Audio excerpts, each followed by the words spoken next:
Bom dia a todos. Agradeço a presença de vocês aí para a nossa aula de Programação 2.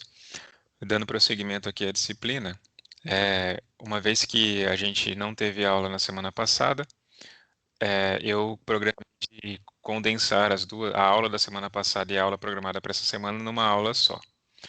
O que calhou de dar certo pelo fato de que são aulas cujo conteúdo, enfim, caberia, né? Os dois conteúdos caberiam numa aula só. Então a gente está aqui oficialmente tendo as aulas 7 e 8 dentro da aula de hoje. Então, as aulas 7 e 8 calharam também de caber, por exemplo, pelo fato de que a gente vai passar novamente por questão de funções virtuais. A gente já viu isso nas aulas anteriores, mas esse conceito de função virtual estava programado para ser visto na aula 8, segundo um cronograma que eu tinha mostrado para vocês nas primeiras aulas. Então, eu não recuei em repassar esse conteúdo porque, bom, por dois motivos. Um que tem alguma novidade aqui no que eu vou mostrar hoje e outro que talvez você não tenha compreendido muito bem na primeira vez que isso aqui apareceu. Alguns alunos vieram até mim com algumas dúvidas sobre esse assunto e isso talvez seja um indicativo de que o conceito talvez não esteja bem consolidado, né? Então, os temas da aula de hoje são funções amigas e funções virtuais, onde a gente vai começar por funções virtuais e aí a gente vai terminar falando um pouco sobre algumas estratégias de compilação e execução do seu código em C++. Bom, vamos lá então. Então, falando sobre funções virtuais, a gente vai primeiro fazer uma revisão aqui sobre o conceito, né? É, o uso de função virtual está diretamente relacionado ao paradigma de orientação a objeto. Por quê? Bom, porque para que o paradigma de orientação a objeto se cumpra, algumas ferramentas da linguagem precisam funcionar para que aquilo que você espere de orientação a objeto se cumpra na linguagem que você está programando. No caso de C++, o uso de uma função virtual, ele contribui para o paradigma de orientação a objeto em dois conceitos de orientação a objeto. Um conceito é o polimorfismo, que a gente viu em funcionamento e vai rever hoje também, e o outro é o conceito de classes abstratas, que até então a gente não tinha conversado, não tinha falado sobre isso, mas a gente vai ser apresentado esse conceito hoje, ainda que vai haver uma aula exclusiva com esse conceito mais adiante. Então, o uso de polimorfismo depende da utilização de classes de funções virtuais e era o principal foco quando a gente apresentou função virtual naquela primeira aula. E foi o principal foco, inclusive, dos exercícios e do trabalho que eu passei. Então, uma das coisas que eu queria ver no trabalho, naquilo que vocês me entregaram do trabalho, era se vocês realmente entenderam e souberam usar de polimorfismo no trabalho. E aí algumas dúvidas que vieram até mim eram no sentido assim de, olha, eu não usei função virtual e funcionou do mesmo jeito. Ok, algumas coisas de fato funcionam sem o uso de função virtual, porque uma das coisas que foram ditas lá naquele dia é que a definição de uma função virtual indica que uma classe derivada vai sobrepor aquela função virtual da sua classe base. Então, por exemplo, se você define uma classe virtual, uma função virtual numa classe base, você está indicando que se alguém derivar aquela classe base, esse alguém vai ter que fazer um override daquela função virtual que foi definida na classe base. Aí duas coisas aconteciam quando você criava uma classe derivada.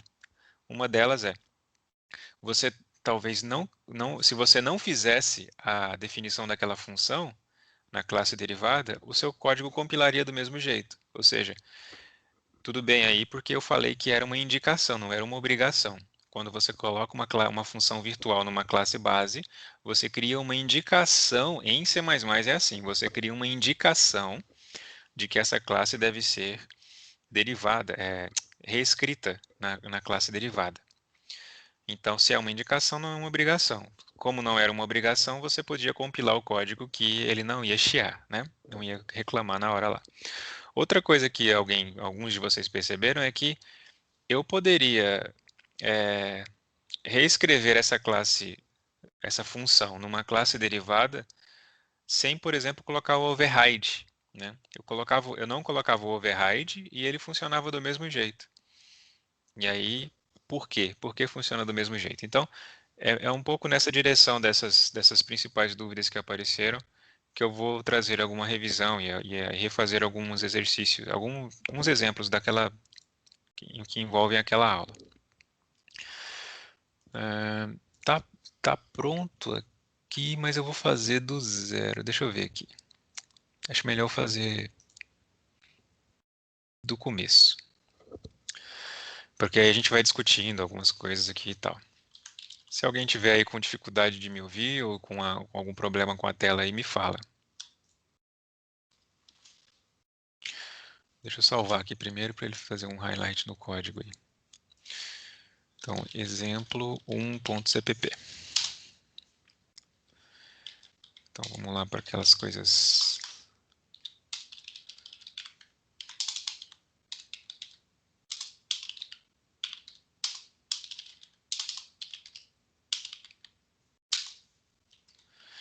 Então, temos aqui a estrutura básica do código. Vou tirar isso aqui porque a gente já viu que não tem sido necessário usar o return zero. Então, vamos lá para classes, para funções virtuais. Eu vou usar um exemplo aqui que ele é muito usado em tutoriais, em fóruns, para demonstrar a explicação, para demonstrar a utilização de uma função virtual e o funcionamento dela, né? Porque quando é obrigatório ela ser utilizada, e o que acontece se você não a utiliza de acordo com o seu propósito. Veja que tem uma dependência do seu propósito. Por exemplo, a gente viu na aula passada que um dos nossos propósitos era fazer polimorfismo. Então, se o seu propósito é fazer polimorfismo, você tem que usar classes, funções virtuais. E é isso que eu quero demonstrar aqui. O outro propósito é, eu quero indicar para os usuários que forem derivar a minha classe base, que esta função aqui precisa ser sobrescrita lá na classe derivada. Então, eu vou mostrar por que o override é importante nesse caso de uma função virtual. Então, a gente pode criar aqui uma classe genérica chamada animal. E a gente pode criar aqui, eu não vou criar por enquanto nenhum atributo para essa classe, apenas um método comer. Então, um método void comer. E esse método void comer, ele só escreve na tela assim: estou comendo uma comida genérica. Então, eu sou um animal genérico, ou seja, enquanto uma classe base do mais alto nível, eu tenho uma definição do mais alto nível. Então, se é uma classe que quer definir um animal, por enquanto eu não sei que animal é, então esse animal, quando implementa o método comer, ele está comendo uma comida qualquer, uma comida genérica. Então, eu não estou sendo específico ainda nesse ponto. Bom, essa função aqui, esse método, está sendo implementado, que também é uma das características de uma função virtual. Ela também pode ser implementada na sua classe base. Você pode tanto não implementar uma função virtual numa classe base, quanto implementá-la, mas mesmo assim dizer que ela pode ser sobrescrita na classe derivada. Então, como é que eu faço para dizer para eles, para as futuras classes derivadas, que essa classe aqui ela pode ser sobrescrita, ou ela deve ser sobrescrita? Usando o virtual, não é isso? Então, como eu falei, recapitulando, a minha função virtual, ela por acaso implementa alguma coisa, mas o fato de ser virtual quer dizer, olha, estou indicando que se você for derivar, o animal que for derivado, ele deve reimplementar comer do jeito que ele come, do jeito que o animal derivado come. Faz sentido isso, porque, bom, aqui eu estou como é que fala? Estou num nível alto ainda de abstração. Então, nesse nível alto, eu ainda não consigo definir o que é comer para um animal genérico. Então, por isso que eu coloquei aqui um ato de comer genérico, né? Então, na medida em que você for derivando as classes, e se você tem acesso à interface, lembra lá que programação orientada a objeto permite a separação entre interface e implementação? Então, quanto mais abstrata é uma classe, mais interface ela é, mais função de interface ela tem, ou seja, de você olhar para ela e entender o que se espera que essa classe tenha de comportamento, de atributos, para depois você definir o que é esse comportamento e como que esse comportamento interage com os atributos. Portanto, então, se a gente vai criar agora uma classe derivada da classe animal, como por exemplo a classe cachorro, que deriva da classe animal, que herda da classe animal, então, se a gente quer derivar a classe cachorro a partir da classe animal, se eu estou aqui na classe cachorro e quero reimplementar o método comer, eu vou aqui na minha parte pública e digo, ó, void comer, abre e fecha, override, e aqui eu implemento o que é o comer de um cachorro, né? O que é o comer de um cachorro? Então vamos colocar aqui. Estou comendo ração de cachorro, ração para cachorro. Isso é o comer de um cachorro. Bom, o override está indicando que eu estou sobrescrevendo essa função aqui, sobrepondo, né? O termo aqui é sobrepor, porque existe, e mais adiante vocês vão ver que existe um outro termo chamado sobrecarga. Existe uma diferença entre override, que é sobrepor, e overload, né? Que é sobrecarga. No caso da sobrecarga, por exemplo, você pode fazer uma sobrecarga de uma função toda vez que você pega uma função com o mesmo nome, mas muda, por exemplo, a quantidade de parâmetros. Então, esse não tem nenhum parâmetro, mas esse comer poderia ter parâmetro. Então, esse comer seria uma sobrecarga desse. Ele não está sobrepondo, ele está sobrecarregando, certo?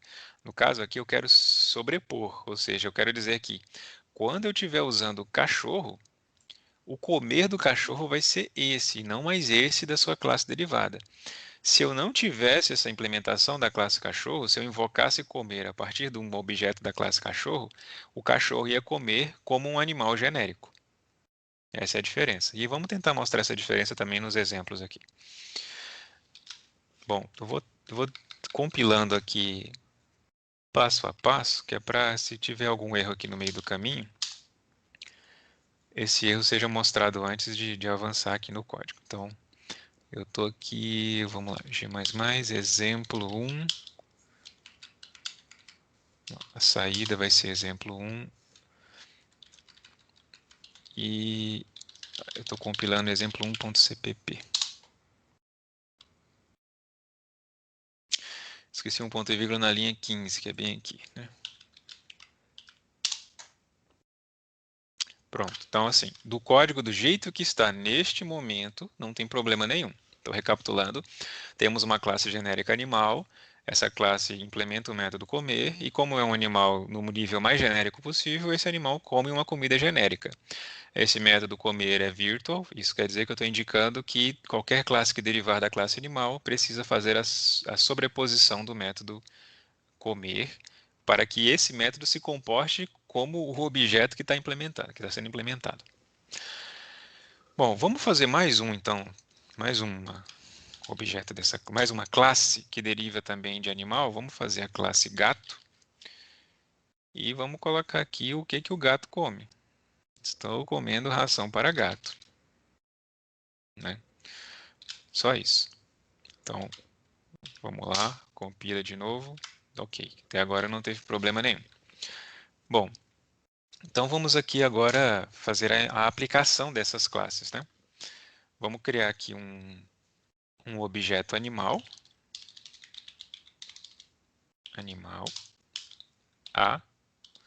Lembra que eles não têm construtores, né? Eu não criei nenhum construtor para nenhum desses objetos. Então vamos criar apenas o animal A, o cachorro C e o gato G. Compilei, ele não acusou erro nenhum, então tudo bem até agora. Bom, se eu invocar a.comer, o que a.comer faz? Imprime o que o animal em si que foi invocado está comendo, né? Então, vamos A.comer, C.comer e G.comer. Então, primeiro foi o animal, depois o cachorro, o animal genérico, depois o cachorro, depois o gato. Compilei.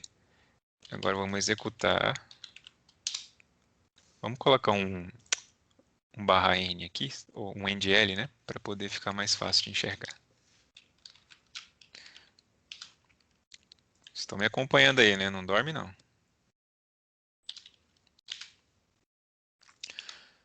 Vamos lá de novo. Deixa eu aumentar essa fonte aqui para ficar melhor. Aumentar aqui. Mais. Aumentar aqui. Opa, tem que compilar, né? Compila. Vamos limpar aqui. Compilei de novo. Sem querer. Executei. Pronto. Então, o primeiro comer é do animal genérico, está comendo comida genérica, o outro está comendo ração para cachorro, o outro está comendo ração para gato. Beleza, funcionou bem. E como eu tinha dito, mesmo que eu estou dizendo que é virtual, estou dando a indicação, eu poderia não fazer nada aqui, né? Se eu não faço nada aqui, compilou. Se eu executar, o que vai acontecer então? Todo mundo agora está comendo comida genérica. Cachorro e gato estão comendo comida genérica. Por quê? Bom, porque eu não fiz a sobreposição que foi indicada para ter sido feita por causa do uso do virtual, né? Então, assim, isso está ok, funcionou, beleza, mas está quebrando aqui a ideia, a intenção das classes. Ora, se um cachorro é uma especialização de uma classe animal, e na classe animal espera-se que o animal coma, espera-se que quando eu implementar a classe cachorro, que o cachorro coma como um cachorro, e espera-se que o gato coma como um gato. Portanto, o uso do virtual aqui em C++ indica isso. Se ele indica isso, ele é para ser usado desta maneira. Essa é um pouco da diferença, não sei se, acho que vocês veem programação, Java em programação 3, né? Um pouco da diferença de C++ para Java, que eu percebi, é uma percepção que eu tive agora. Em Java, o uso de alguns termos, conceitos, o override, por exemplo, em Java, ele te força a fazer as coisas. Em C++ é muito mais uma carta de intenções, ou seja, você coloca ali demonstrando uma intenção que você pode ou não seguir. Em Java, quando você diz que alguma coisa precisa ser implementada, enquanto você não implementar, ele não vai deixar você compilar, por exemplo. Tá? Então, se você não viu, você deve ver essa diferença aí. Então, continuando aqui. Vamos voltar aqui então os nossos métodos comer, para que eles possam comer enquanto animais específicos. E aí o que eu tinha dito, né? E se eu não colocar override aqui? Vai dar certo? Então, tirei o override. Vamos voltar aqui para desculpa, para a compilação. Veja, ele compilou e executou do mesmo jeito. Ora, se ele executou do mesmo jeito, que diferença faz colocar o override? Mais uma vez, como eu vos falei, acabei de falar. O uso desses termos em C++ ele é muito mais flexível, né? Então, assim, o uso correto desses termos depende muito mais do programador do que da linguagem. Então, o override ele tem uma função assim. Ora, se você está utilizando o override, você está dizendo, a partir do override, que você está sobrepondo uma função virtual. Se você não usa o override, você não está dizendo isso. Vou dar um exemplo aqui agora. Imagine que essa função aqui seja, além de virtual, ela seja constante. Seja uma função const. Isso quer dizer que se você vier aqui agora na função comer e falar que você está fazendo um override dela, tanto essa, vou deixar só por enquanto na do cachorro. O que vai acontecer agora se você compilar? Bom, agora ele está dizendo aqui, ó, você marcou a função comer do cachorro com override, mas ela não está fazendo override. Por quê? Bom, porque se você está dizendo que comer é um override, ou seja, a sua função comer ela tem que ser igual a função comer que é virtual. Ou seja, a função comer virtual, ela é void e ela é const. Então, se você está dizendo que o seu comer é um override dela, o seu comer também tem que ser void e também tem que ser const. Entenderam? Então, ele só vai aceitar agora se eu fizer isso. Veja que agora ele compilou perfeitamente.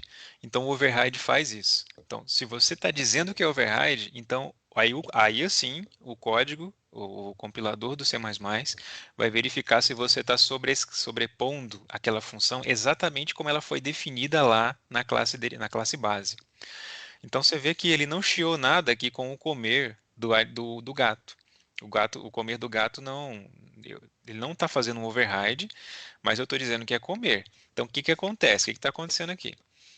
Pode parecer que eu esteja fazendo uma sobreposição aqui do comer, mas na verdade não estou. Porque se eu colocasse, por exemplo, que o meu comer aqui é const, veja, ele compilou do mesmo jeito, mas, por exemplo, se o meu comer não fosse const aqui,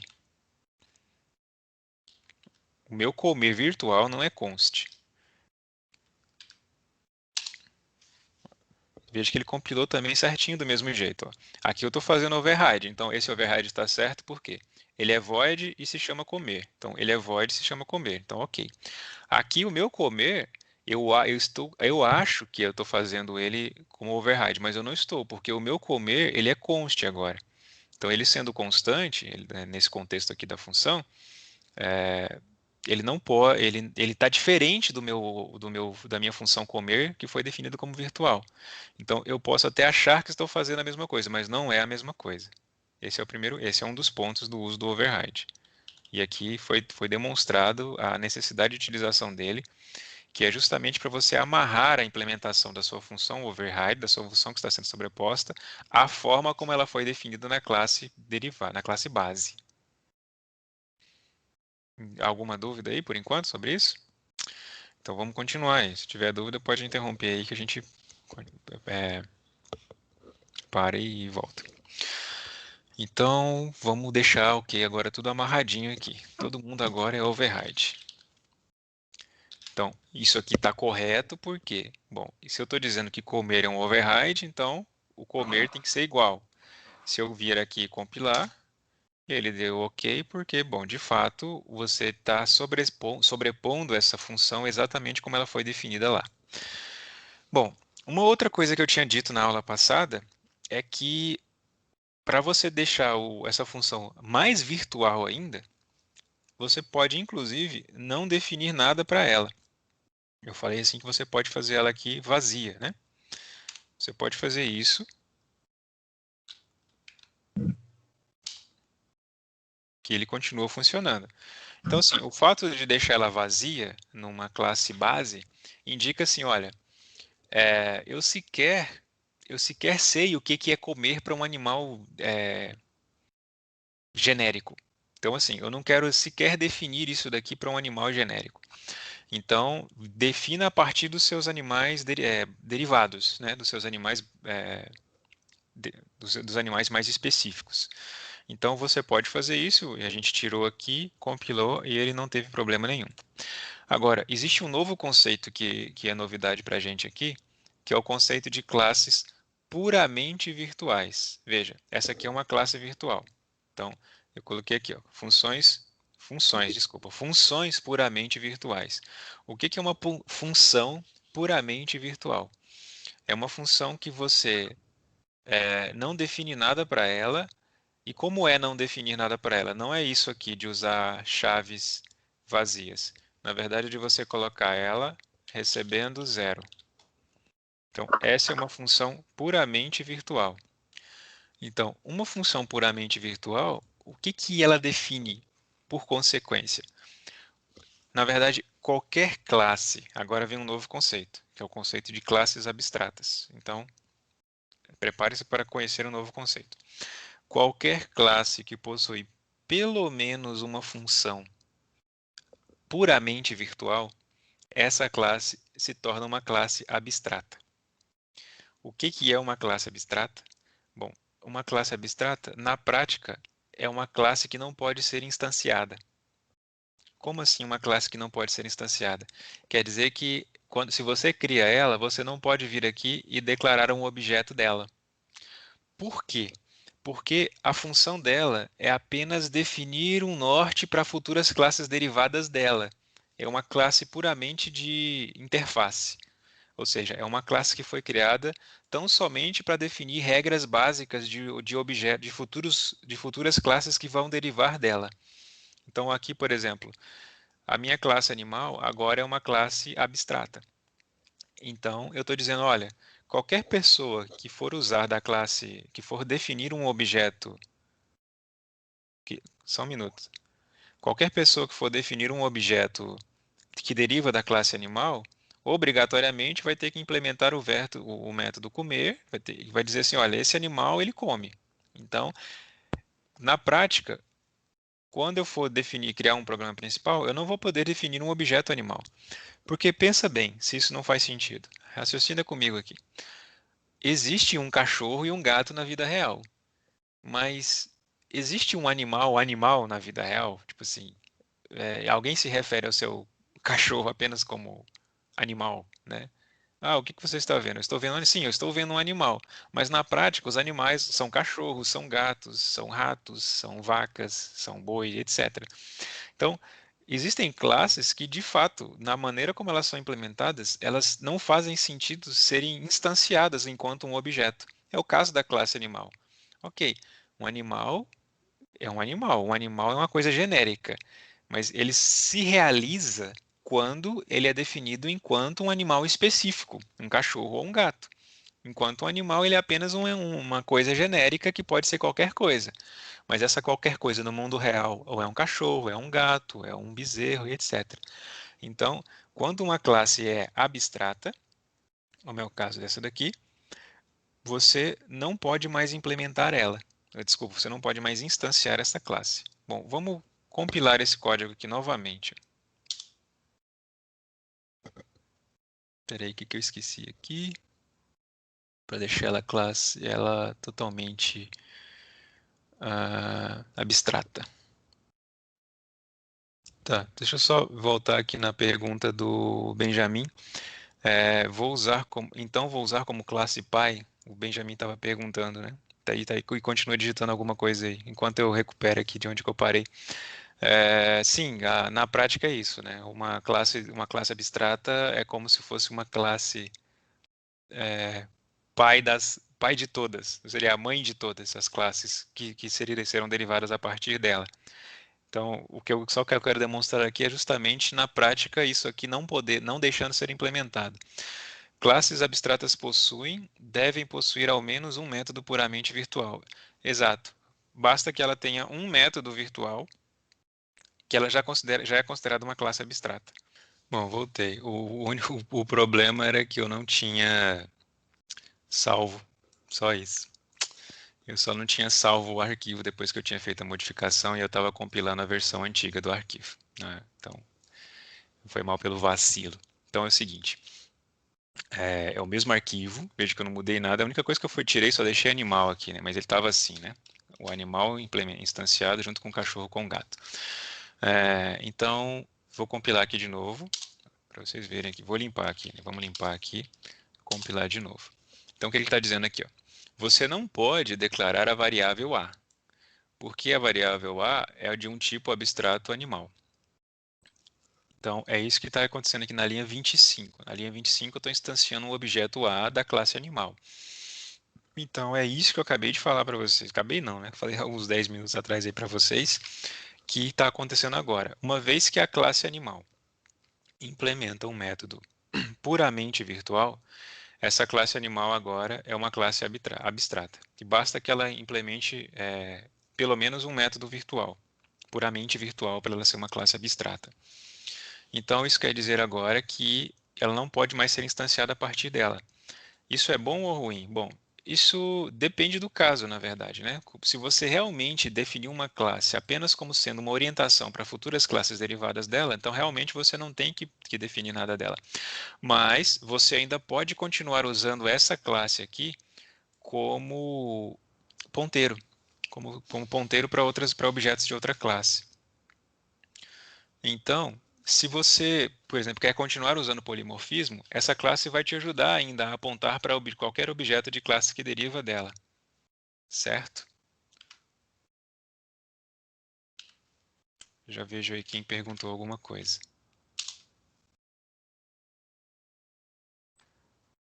O Benjamin perguntou assim: esse método é void, se fosse um método que retorna algo, a mesma coisa, Benjamin. Qualquer, assim, isso aqui vale, o virtual vale para qualquer tipo de método, na verdade, né? Para qualquer tipo de retorno. Então, poderia ser um virtual int comer, por exemplo. Então, a forma de você dizer que essa função é puramente virtual é tão somente colocar um recebe zero, ponto e vírgula, no final dela. O quanto ao tipo de retorno dela, tanto faz. Ok?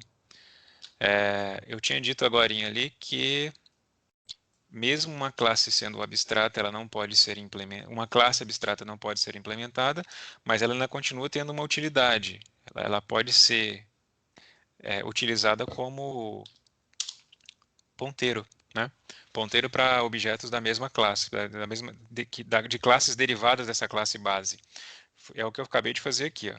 O animal, agora, o objeto A, não é mais um objeto de fato da classe, é um ponteiro para objetos animais, né? Ou seja, agora ele pode apontar para cachorro, agora ele pode apontar para gato. Então, esquece essa invocação. Essa foi a invocação antes de eu tirar aqui ele invocando o método comer, né? Agora ele não come mais ele enquanto objeto genérico. Ele só vai comer quando ele apontar para um objeto específico. Então, se eu fizesse aqui agora o A apontar para o cachorro é o C, então se eu faço o A seta comer,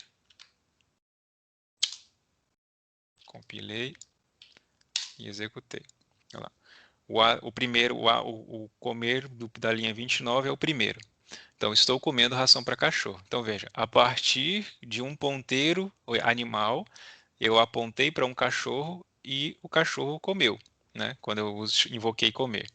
Se depois disso eu faço A apontar para o gato, agora, se eu fizer A seta comer, então ele come ração para cachorro e come ração para gato, certo? Então, sendo assim, uma classe abstrata, ela não pode ser implementada, não pode ser instanciada enquanto objeto, mas ela pode continuar sendo utilizada como ponteiro. E, por consequência, ela pode continuar sendo utilizada como meio de você fazer polimorfismo, né? Aqui a gente já está usando polimorfismo, porque você tem um, um objeto aqui genérico. Nesse instante, ele está chamando o método comer do cachorro, depois ele está chamando o método comer do gato. A mesma forma, você poderia ter dentro de um vetor com ponteiro para objetos derivados da classe animal, e aí você poderia chamar o comer, e dependendo do animal, ele vai comer como um gato, como um cachorro e como qualquer outro animal derivado da classe base animal, certo? Então, o que temos aqui de novidade? Temos de novidade o conceito de classe abstrata, que foi feito agora.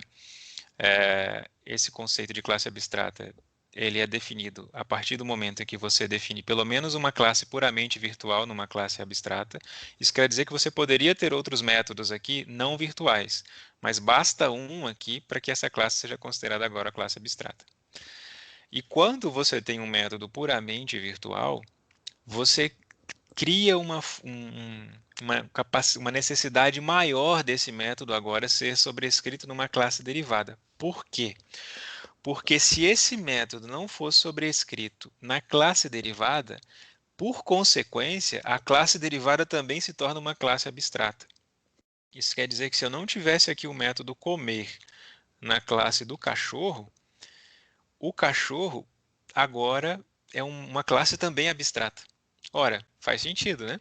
Se a classe animal era uma classe abstrata e a classe cachorro está herdando da classe animal e não está mudando nada na classe animal, logo o cachorro também passa a ser abstrato.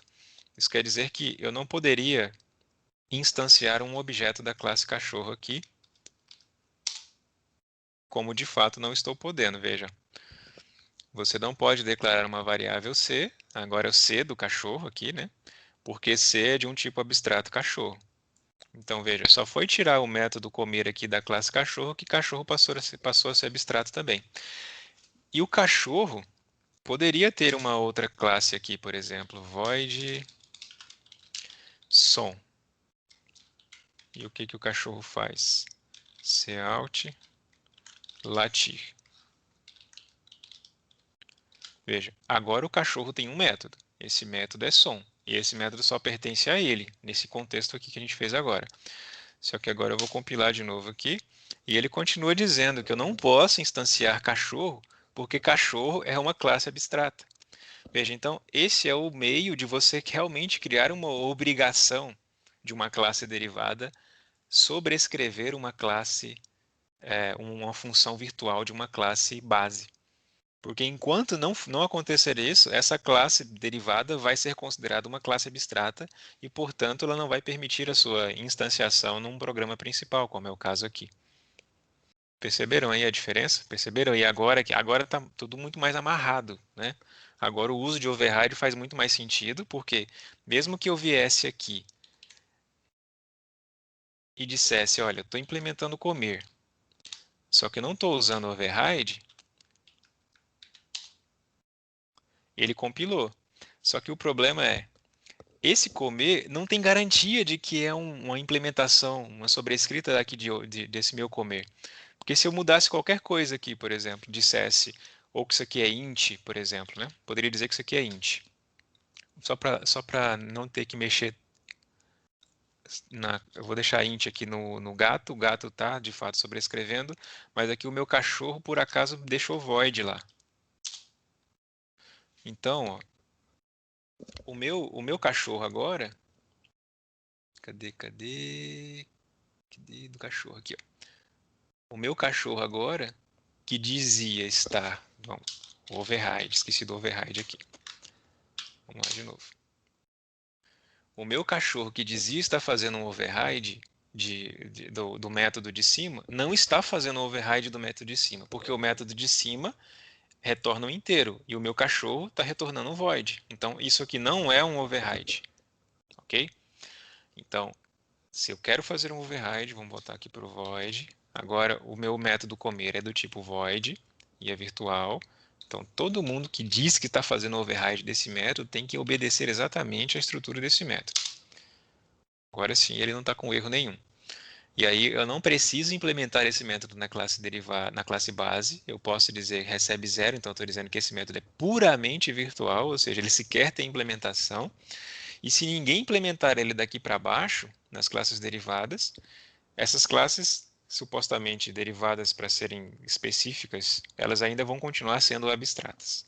Então, aqui a gente encerra esse primeiro tópico da aula de hoje, que era de funções virtuais. Então, a gente entendeu, foi apresentado o que é uma função puramente virtual.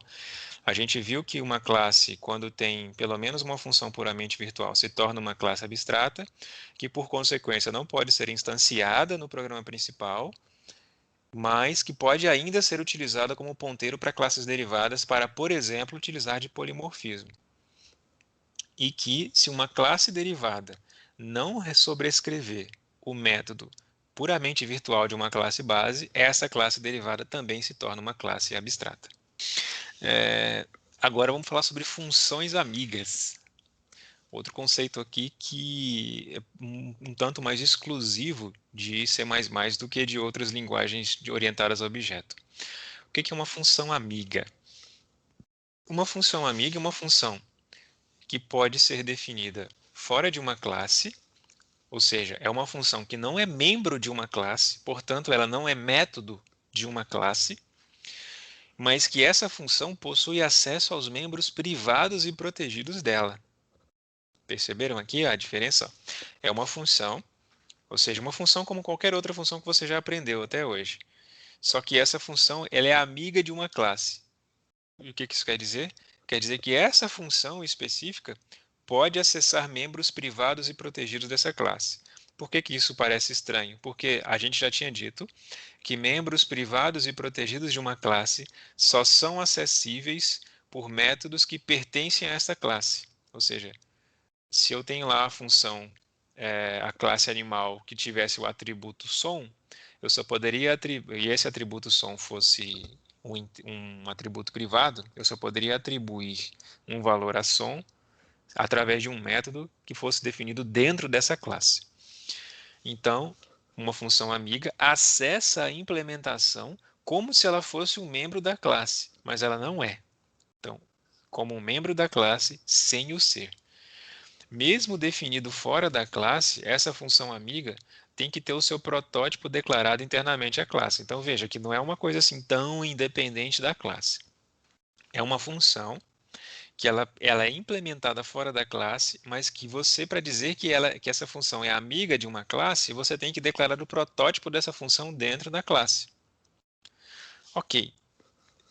Talvez só com a definição você já tenha entendido o que é uma função amiga. Mas vamos adiantar aqui qual que é a utilidade disso. Então, primeiro, casos especiais onde membros privados da classe precisam ser acessados sem que eu precise criar um objeto dessa classe para isso. Ou seja, você quer uma função para modificar um atributo ou para trabalhar com um atributo de uma classe e você não precisa necessariamente acessar esse atributo a partir de um objeto. Você quer acessar a partir dessa função. Eu acho que essa utilidade aqui ela vai ser melhor demonstrada com um exemplo. Mas tem uma segunda utilidade, que é a chamada sobrecarga de operador. Esse é um outro conceito aqui que a gente vai ter uma aula específica sobre isso, mas que a gente já vai ter um vislumbre do que significa. O que é uma sobrecarga de operador? Bom, o que são os operadores? Os operadores são esses símbolos que você utiliza na linguagem para, por exemplo, somar, subtrair. Então, são desde os operadores aritméticos, como também aqueles operadores relacionais, operadores booleanos, né, maior, menor, etc. C++ permite a sobrecarga de operador. Permite com que você faça com que um operador que some de um outro jeito que você queira somar. Então, por exemplo, imagine que você tem lá duas classes e essas duas classes têm dois atributos numéricos, cada uma delas tem um atributo numérico. Então você quer dizer que quando eu pegar uma classe e fizer uma somatória dessa classe com outra classe, o que ele vai somar é um atributo específico da classe com outro atributo específico da classe. Então eu estaria fazendo sobrecarga do operador de soma, dizendo, olha, quando eu relacionar um objeto x com um objeto y, a soma vai ter que ser dessa maneira.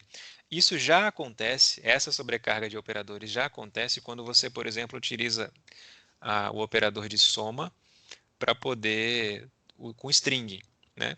Então, se você tem dois valores numéricos do lado esquerdo e do lado direito de um operador de soma, ele vai somar aritmeticamente esses dois valores.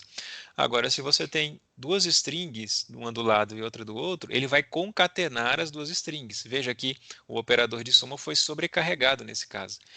Quando os tipos que estavam do lado do operador mudaram, ele oferecer um comportamento diferente. Então, a sobrecarga de operador você já utiliza, você já conhece lá do uso de concatenação, mas a gente vai ver no futuro outras formas de utilizar isso daí. Então, no futuro a gente também, quando quiser fazer sobrecarga de operador, uma função amiga vai ser necessária. Muitas vezes para poder você, quando fizer a sobrecarga de operador, ter acesso a dados de dentro dessa função que você só poderia ter acesso a partir de um objeto, e você não quer, você só quer a partir do uso de uma função. Então vamos a um exemplo aqui de o uso de uma função amiga. Eu não achei o exemplo aqui, vamos fazer do zero. Vamos lá de novo, então deixa eu copiar aqui uma estrutura aqui, eu vou deixar só aquilo que a gente precisa dela. Vou apagar isso aqui. E vou apagar tudo isso aqui. Vou deixar só uma classe aqui. Classe X. Vou tirar isso aqui e vamos salvar como exemplo 2, 3. Porque já tem um exemplo 1. Um exemplo 2.cpp. Bom, a classe X, vamos criar aqui um atributo privado para ela, que é o int d, que começa com 0. Então, essa classe X tem um atributo chamado d, que começa com 0. Então você pode fazer isso aqui ou você pode criar um construtor para ele, né? Vamos criar um construtor para ele, na verdade. É um construtor x que inicializa d com 0.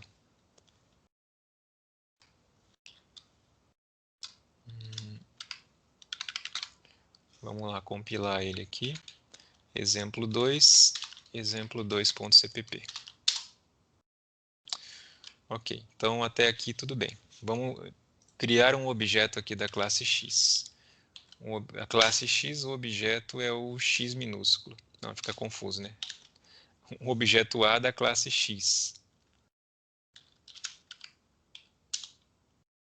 Pronto, então o objeto A da classe x foi definido aqui no programa principal e ele só tem um atributo que é o d que começa em 0. Vamos criar um outro método aqui. Mostra que faz um cout do que tem no d, né? Do que tem no atributo d. Então, se eu fizer aqui a.mostra, ele tem que mostrar exemplo 2, 0, né? Então, até aqui tudo bem. Criei uma classe chamada classe x. Essa classe tem um único atributo. Esse atributo é inicializado com 0 quando o construtor é invocado, construtor sem parâmetros. E ele tem um método chamado mostra, que mostra o que tem naquele conteúdo D. Então, isso foi demonstrado aqui. Agora, vamos mostrar o funcionamento de uma classe amiga.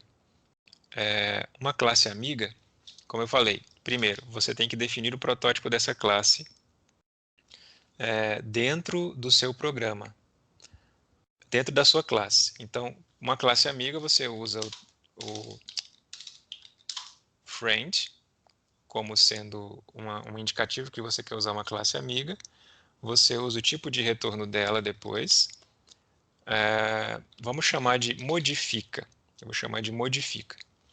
Então, o modifica, ele recebe como parâmetro um objeto da classe que você quer ser amigo. Então, um x aqui, A. Ok. Então, isso aqui, por enquanto, é apenas o protótipo dessa função. Então, eu estou dizendo que a função modifica é uma função amiga da classe x. E, para ela funcionar, bom, ela vai ter acesso a um objeto da classe x, e ela vai ter, uma vez ela sendo amiga, ela vai ter acesso a um atributo privado dessa classe x. Então, por enquanto, é só o protótipo dela. Então, vamos salvar aqui e, por enquanto, só compilar. Veja, por enquanto tudo bem. Ela foi compilada, mas eu ainda não implementei a classe amiga, a função amiga chamada modifica. Então, a função amiga, ela pode ser inclusive definida, o protótipo dela, em qualquer região da sua classe, seja no privado, seja no público, tanto faz. Porque se ela é amiga, ela vai ter acesso a tudo que ela já teria acesso ao que fosse público, mas ela vai ter acesso ao que é o privado. Então, tanto faz você colocar ela dentro da definição de privados ou de públicos. Então, aqui embaixo, a gente pode definir a classe amiga, como ela deveria funcionar. Então, vamos dizer que o modifica espera, né, como a gente já tem definido lá, um A como parâmetro. E o que ela faz com o A? Bom, se ela é uma classe amiga, então ela pode acessar D. Então, a gente vai dizer que o atributo D do objeto A recebe 10, por exemplo. Só isso que ela faz. Então, salva. Compilei. Então, aqui, vamos fazer a utilização da classe da função amiga modifica. A função amiga modifica é invocada assim, e ela espera como parâmetro um objeto da classe x. Então, se ela foi definida aqui com um e-comercial, isso quer dizer que tudo que eu passar para ela, ele vai passar a referência, né? Ele vai passar a referência do objeto e não o objeto em si, né? Como vocês já devem ter visto. Então, o modifica vai ser invocado aqui, e aí eu vou mandar mostrar de novo o conteúdo de A.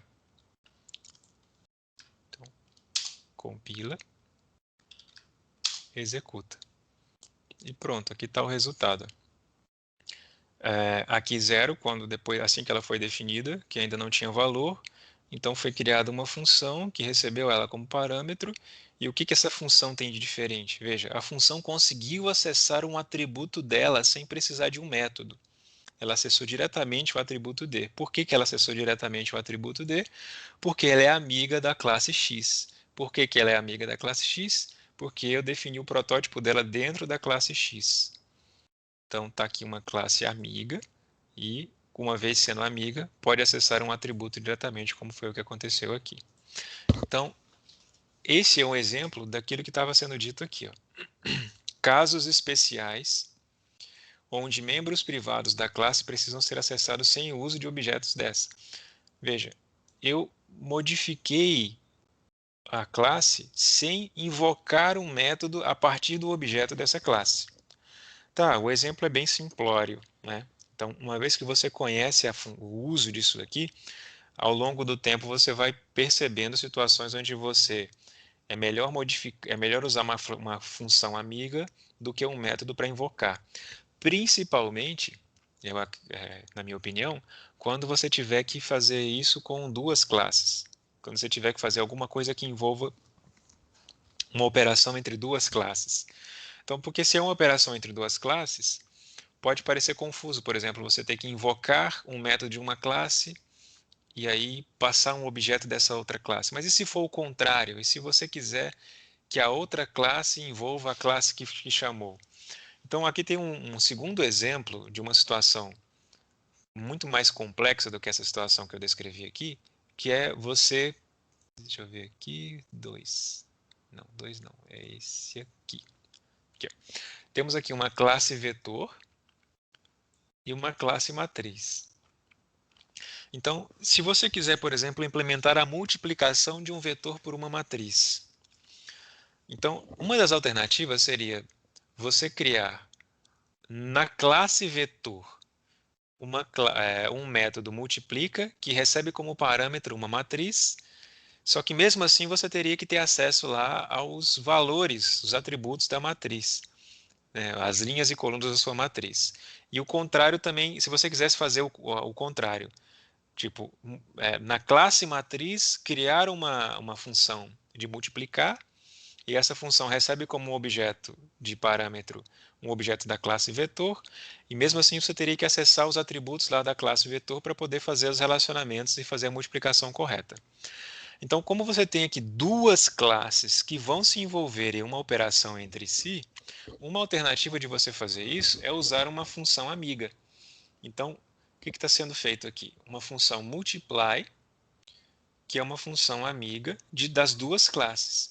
Sendo ela amiga das duas classes, veja que ela foi definido o protótipo dela tanto na classe vetor como na classe matriz. Sendo ela amiga das duas classes, ela vai ter acesso aos atributos privados das duas classes. Então veja que inclusive ela está sendo definida dentro do escopo privado da classe. Então tanto faz. Ela é amiga, então ela vai ter acesso aos privados, aos escopos privados sem problema nenhum. E aqui, ó, veja, ela foi definida como amiga aqui, e aqui ela está sendo implementada. Então, o que é a multiply? A multiply recebe como parâmetro um objeto tanto da matriz como do vetor. Aqui está sendo feita a lógica de multiplicação de um vetor por uma matriz. E o que está acontecendo aqui? Veja, tudo onde é V aqui, ó, o que é V? V é justamente os atributos privados, tanto da classe vetor quanto da matriz. Então, essa lógica aqui está sendo possível justamente porque multiply tem acesso a V da classe vetor como aos Vs da classe matriz.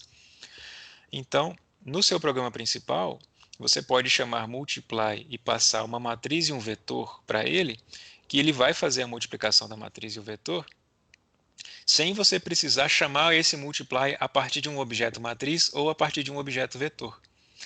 Então, o uso de funções amigas ele faz ainda mais sentido quando você está relacionando mais de uma classe entre elas. Porque aí você facilita o acesso aos atributos dela. Daria para você fazer essa mesma coisa aqui sem uma classe amiga? daria na medida que você tivesse que fazer os métodos de get, aqueles métodos que te retornam o valor de uma classe. Só que a semântica ficaria prejudicada também, né? O significado aqui, eu saber que eu estou indo lá no vetor na posição i, na minha matriz na posição ij. Veja, esse nível aqui de profundidade que eu estou indo na definição da minha matriz, na definição do meu vetor, ela seria dificultada se eu tivesse que utilizar os métodos específicos para acessar i e j dos meus objetos originais, né? Da minha classe original. Então, aqui a gente demonstrou duas formas de utilizar funções amigas. Primeiro, o que é uma função amiga? É uma função que tem acesso a atributos privados de uma classe. E quando que eu utilizo isso? Quando, por exemplo, eu quero relacionar uma operação entre duas classes, eu posso criar uma função amiga das duas classes, e aí eu posso acessar os atributos dela de maneira mais facilitada aqui. Ok? Então, isto é uma função amiga. Então, para finalizar os assuntos da aula de hoje, vamos para o terceiro conceito, terceiro tópico aqui, que é a separação da definição da classe de sua implementação. Veja, isso aqui faz parte da definição em si de orientação a objeto, que é a separação entre interface e implementação. Essa separação entre interface e implementação, ela acontece tanto na maneira como você codifica, quando você, por exemplo, define uma classe abstrata, como a gente viu hoje, e essa classe abstrata ela serve tão somente de interface para que outras classes possam derivar dela, conhecer o que se espera que ela seja, do que dela seja implementado e a partir disto implementar, ou seja, ela era a interface e você está definindo a sua implementação a partir dela. Mas essa separação entre interface e implementação, ela também pode acontecer na maneira como você define os arquivos, na maneira como você separa os seus arquivos de implementação. Então, é muito comum, na hora de você definir a sua implementação, que a definição das classes seja dividida em dois arquivos separados. Veja, eu estou falando ainda só da definição da classe. Eu estou definindo uma classe e ele está dizendo aqui que uma classe pode ser dividida em dois arquivos separados. E esses dois arquivos separados dessa classe, divididos também de um arquivo que utiliza objetos dessa classe. Por exemplo, o arquivo que contém a função principal, o programa principal, a main. Então, como é que é dividida a definição da classe nesses dois arquivos? A descrição da classe, ou seja, a interface da sua classe, né, com os seus atributos e os protótipos dos métodos, veja, ainda não é a implementação do método, é o protótipo do método. Costuma vir num arquivo .h, ou seja, num arquivo de cabeçalho. Enquanto que a implementação dos métodos dessa classe, que foram definidos nesses protótipos aqui, nesse arquivo .h, eles já vêm no arquivo .cpp, com o nome da classe. Veja, um arquivo .cpp cujo nome desse arquivo tem o mesmo nome da classe. Então, se você já viu Java, é assim que Java trabalha também. Quando você cria uma classe em Java, claro, você pode fazer tudo num arquivo só, ok. Mas, geralmente, você cria um arquivo .class lá, em Java, com o nome da classe, com o nome do arquivo sendo o nome da classe que você está implementando lá dentro, certo? Agora, por isso que eu hesitei em falar .class, porque agora eu não lembro se era .class ou se era .java mesmo, mas com o nome da classe. Mas enfim, é só adiantando aqui que lá em Java você tem um arquivo separado onde você define a classe e um outro arquivo onde você utiliza os objetos daquela classe. Aqui em C++ a mesma coisa, você pode definir uma classe com a diferença em que geralmente essa classe é definida em dois arquivos separados. Um .h onde você só tem os protótipos e os atributos e um .cpp desta classe onde você implementa de fato os métodos dessa classe. E aí se você quer usar objetos dessa classe, aí vem um terceiro arquivo onde você importa o .h daquela classe que você criou e a partir disso você usa objetos daquela classe. Qual que é o benefício disso? Por que utilizar essa maneira aparentemente complicada que eu acabei de definir? Bom, primeiro que existe a separação entre implementação e interface, e a classe é entendida como uma interface. Essa interface tem uma tendência de ser modificada com muito menos frequência do que a implementação dela, do que o uso dela. Isso quer dizer que não faz sentido você ficar recompilando essa classe a cada nova modificação apenas na aplicação dessa classe. Por exemplo, aqui, né? Aqui você tem duas classes, a classe Vector e a classe Matrix, e eu tenho a main tudo num arquivo só.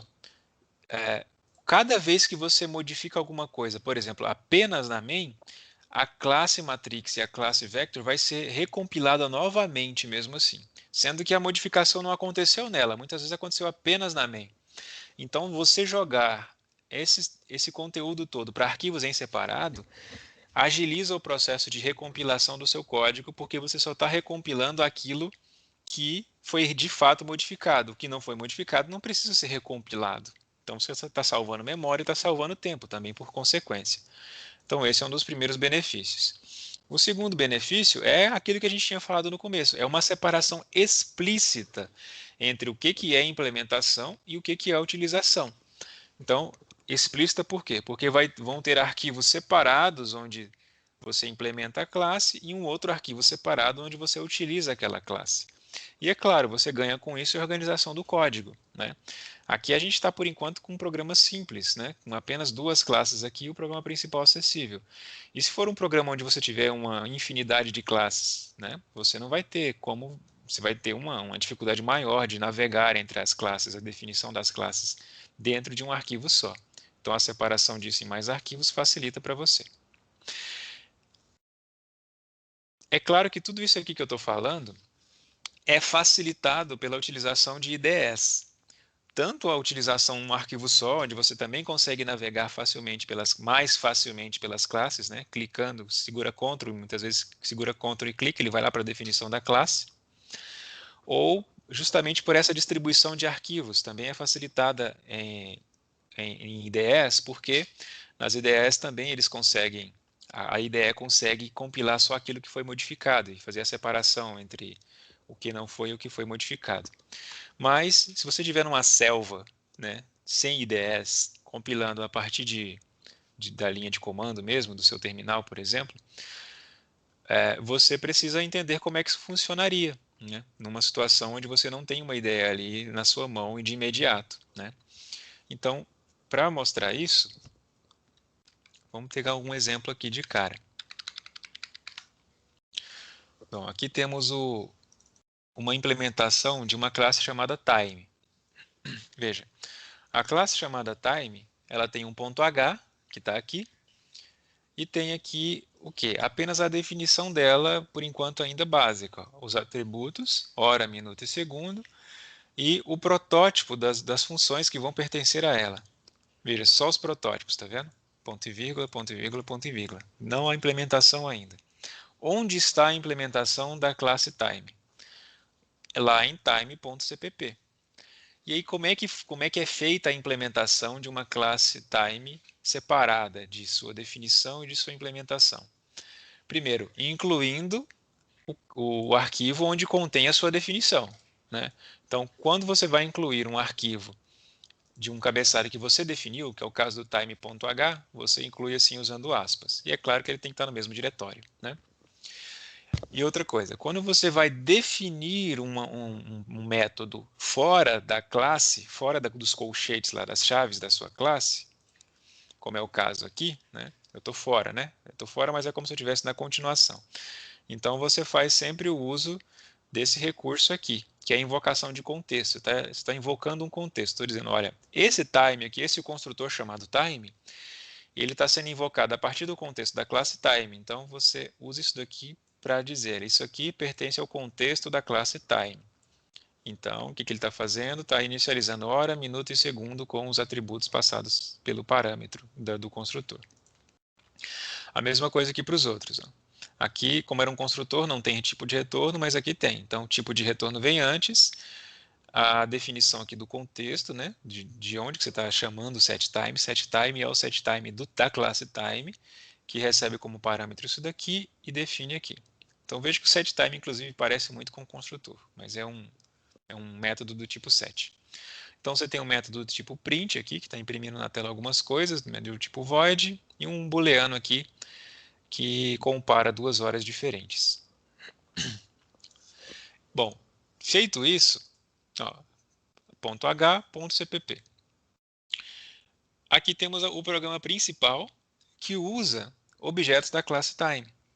Bom, ele usa objetos da classe time por quê? Porque ele pode fazer isso, né? Ele pode usar objetos da classe time porque ele incluiu o cabeçalho aqui, time.h. Então, quando ele inclui o cabeçalho time.h, ele está dizendo, ó, estou querendo o que tem lá dentro. Bom, o que tem lá dentro? Tem uma classe time. E onde que está a implementação da classe time? Lá em time.cpp. Então, aqui foram separados. Veja que aqui ficou só o programa principal, né? E a referência aos objetos da classe time resumiram-se a uma linha apenas. Perfeito. Isso aqui funciona na medida em que você consegue fazer a compilação correta disso aqui entre o seu programa e os objetos que ele está invocando. Vamos lá de volta para o slide. Daqui a pouco eu volto nesse, eu vou para esse aqui. Então, se eu tenho CPPs, veja, se eu tenho CPPs, eu tenho arquivos compiláveis, certo? Então lá eu tinha dois CPPs, eu tinha o main.cpp e eu tinha o time.cpp. Ou seja, tanto um quanto o outro precisa ser compilado, ainda que o que eu vou executar de fato é o main.cpp, ok? Então, primeira coisa que você tem que fazer quando você está lidando com esse ambiente de separação. Mais uma vez, isso aqui é numa compilação na mão, né? Isso aqui numa IDE é feito de maneira automática. Primeira coisa é, deixa eu abrir o terminal aqui, de novo. É lá no exemplo 3. Deixa eu ver se é aqui mesmo. É aqui mesmo. Primeira coisa é compilar tudo que for .cpp. Então, aqui eu estou usando o compilador G++, "-c", .cpp, time.cpp. Ok, então, quando ele faz isso, vou dar um ls aqui de novo, ele gerou os arquivos .o, né? Veja que ele gerou o main.o e o time.o. Então, eu preciso agora dizer que o main.o e o time.o estão associados entre eles, porque de fato estão, porque o main.o precisa do que está no time. Então, agora você vai fazer a linkagem entre os dois. G++, main.o, time.o. Agora os dois estão linkados. Então, uma vez que os dois estão linkados, você compila, você pode compilar e executar apenas a main. Você só vai modificar e recompilar novamente o time.o se por acaso você mudar o time.cpp ou o time.h. Aí você vai ter que mudar o time.o, você vai ter que recompilar os dois novamente. Mas aqui vamos compilar agora apenas o main.cpp, que é o meu executável, né? G++ -c main.cpp. Então, quando eu faço isso, ele gera o main.o.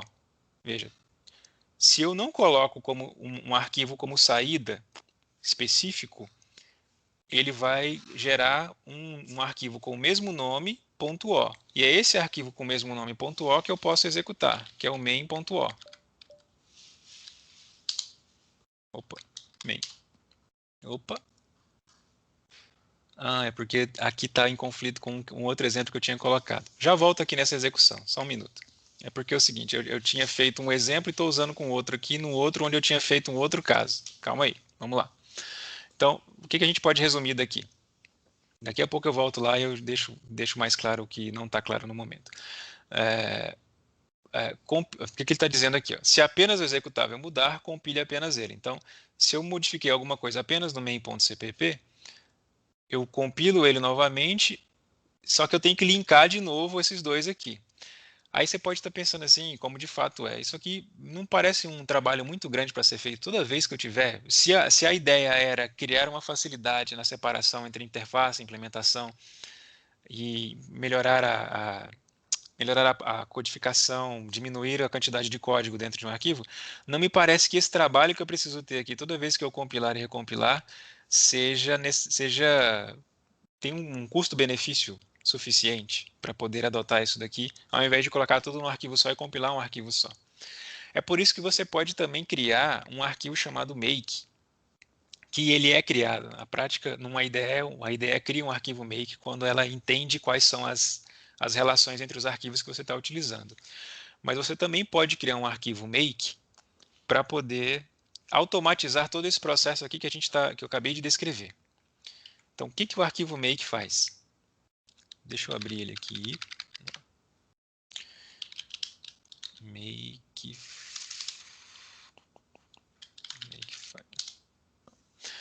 Então, o seu arquivo makefile ou makefile, se você chamar makefile e o make, ele vai dar certo. O que ele faz? Ele define aqui, por exemplo, para você a sequência dos links que existem dentro do seu programa. Então, por exemplo, aqui nessa linha, o que temos aqui? Temos a compilação, aquilo que a gente tinha mostrado por último. Por último era a linkagem entre a saída do programa principal com a saída da sua classe time. Mas antes disso, tinha a compilação do time e a compilação do main, só que aqui ele fez separado. Veja, aqui ele está dizendo, olha, compile o time.cpp e compile o main.cpp. É o que está acontecendo nessas duas linhas aqui. O time.cpp vai gerar time.o. O main.cpp vai gerar o main.o. E ambos, quando compilados em conjunto, devem gerar como saída, quando linkados, desculpa, em conjunto, vão gerar como saída o "-o" de output, o arquivo time_test. Então, o que ele faz? Primeiro ele compila a classe, depois ele compila o programa principal que usa a classe, depois ele faz uma linkagem dos dois, e essa linkagem se torna o time_test. O time_test. O time_test é o executável, é o arquivo executável que está linkando os dois aqui. Veja que o primeiro tem que ser a main. O primeiro é o que você quer de fato executar. E depois disso vem qualquer outro que você estiver linkando junto com a main. Aqui por acaso só tinha um, então só tem o time. Mas aqui eu tenho a main, que vai ser linkada junto com o time, e os dois vão dar origem a um arquivo chamado time_test. Time_test é o arquivo de saída desse make, desse arquivo de makefile. Então, o que o makefile faz além disso? Se você chamar clean a partir do make, ele vai apagar tudo que é .o, ou seja, tudo que é arquivo de saída, tudo que é arquivo compilado, código de máquina. .o é o arquivo que já foi compilado e se tornou código de máquina. Então, um clean limpa tudo que é código de máquina para você poder fazer o make de novo e compilar tudo de novo. Mas se você não faz clean e chama o make vai obrigatoriamente fazer a compilação apenas do que foi modificado. Tá, peraí, vamos lá. Ó, então, quando eu chamei make aqui, o que aconteceu? Ele fez todo esse processo que eu tinha escrito aqui. Peraí, vamos limpar de novo. Peraí, make clean. Limpei tudo. Limpei tudo que é .o. Veja que nessa lista aqui agora não tem mais nenhum arquivo .o. Ok? Agora, vou chamar o make de novo.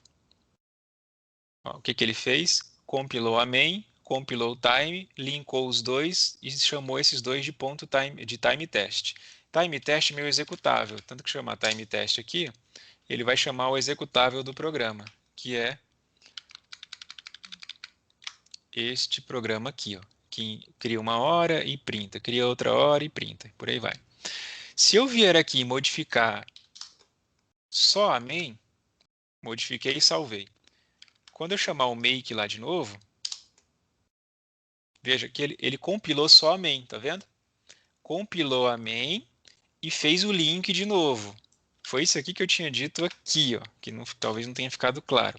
Se apenas o executável mudar, compile apenas ele compilou, e link novamente. Foi o que o make fez aqui automaticamente. Ele compilou só a main e depois linkou de novo com o time. Então agora, se eu for lá no time_test, ele atualizou a minha hora aqui. Então, se eu modificar o time.cpp e fiz chamar o make, ele vai compilar o time.cpp também. Mas aqui, como eu só estava modificando a main, toda vez que eu chamar o make, ele só vai chamar o arquivo que foi modificado, a não ser que eu chame make clean que aí eu apaguei todos os arquivos de saída, ou seja, todos os executáveis, todos os arquivos de código de máquina, e agora quando eu chamar o make de novo, ele vai compilar tudo de novo e gerar os .o tudo de novo.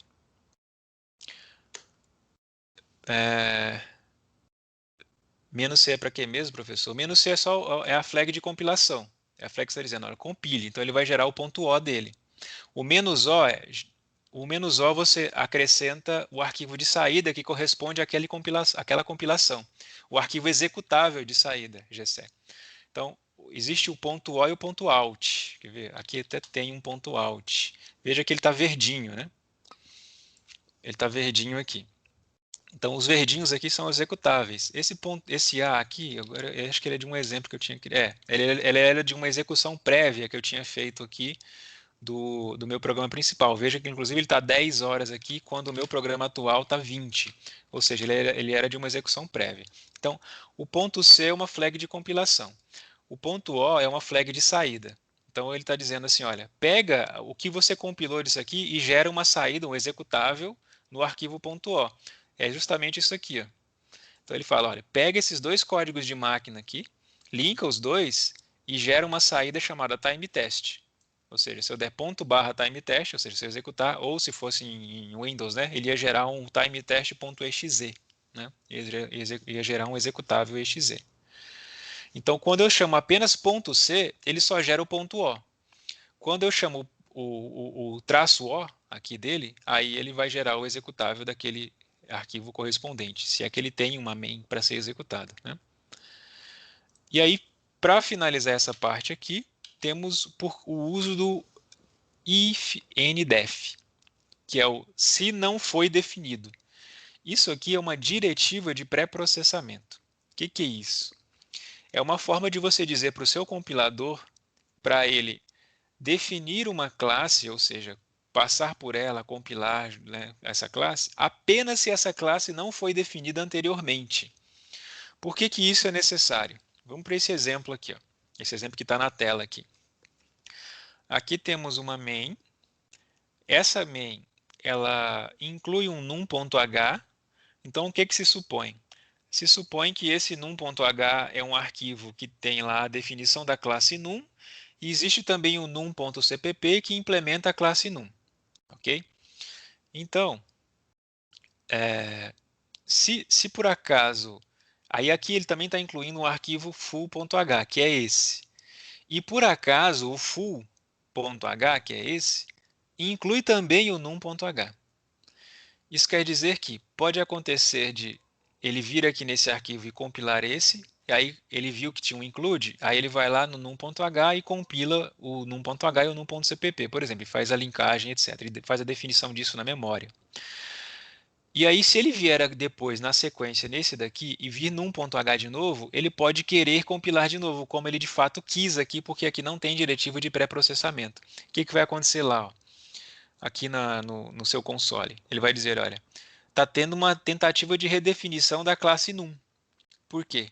Porque ele encontrou o include duas vezes e ele tentou redefinir. É como se ele não soubesse que num já tinha sido definido quando ele passou por aqui, ou vice-versa, né? Passou por aqui primeiro e depois veio para cá, e ele quis redefinir num de novo. Então, esse if not define aqui é justamente isso. Se você não define, se você não definiu, defina. É justamente como está aqui, ó. No exemplo da class time já tinha. Então ele está dizendo, olha, se você não definiu a classe, o time.h, defina time.h. Então, bastou que eu colocasse isso na classe time para que eu não corra mais esse risco toda vez que eu incluir time.h. Então, toda vez que for incluso o time.h em algum ponto e ele vier para cá, e tentar redefinir essa classe novamente, ele só vai defini-la se ela não tiver sido definida. Né? If not defined. Então, se não tiver sido definida, ele vai definir a classe pela primeira vez. E aí aqui é o encerramento dessa diretiva de pré-processamento. Agora, se já tiver sido definida, ele não vai vir aqui e tentar recompilar isso aqui novamente. Então, você coloca isso aqui em toda definição de classe quando for feito um ponto H dela, e geralmente com o nome dela assim mesmo, né? Com o mesmo nome dela. Com esse formato aqui mesmo, maiúsculo, underline no lugar do ponto e um H maiúsculo também. Do contrário, ele vai querer, toda vez que tiver um include, recompilar e redefinir a classe, toda vez que isso for invocado novamente. Então, recapitulando aqui. Separação de definição e implementação é uma forma de você separar o que é a definição da classe em dois arquivos, um .h e um .cpp, do que é a utilização daquela classe, que é geralmente o main.cpp. Isso é alcançado a partir de o uso de uma diretiva de pré-processamento no .h daquela classe, onde você vai estar dizendo para o seu compilador que se por acaso alguém já importou aquela classe a algum ponto e por isso essa classe já foi definida, não a defina novamente, e que uma vez que você separa isso entre arquivos diferentes, você alcança a compilação deles mediante a linkagem entre eles. Então, aqui ele está compilando todos os arquivos que são .cpp, está gerando apenas o .o, com o menos "c" gera apenas o .o, não está gerando o arquivo de saída ainda. Estou linkando os arquivos .o que foram gerados entre os dois, e depois já posso executar a main, depois disso aqui. Mas se eu modificar a minha main depois disso, eu compilo apenas ela, linko novamente, e pronto, executo apenas a main. Se eu não quero ter esse trabalho de fazer tudo isso aqui toda vez que eu tiver, ou seja, toda vez que eu modificar, eu compilo e linko os dois de novo, eu crio um arquivo makefile,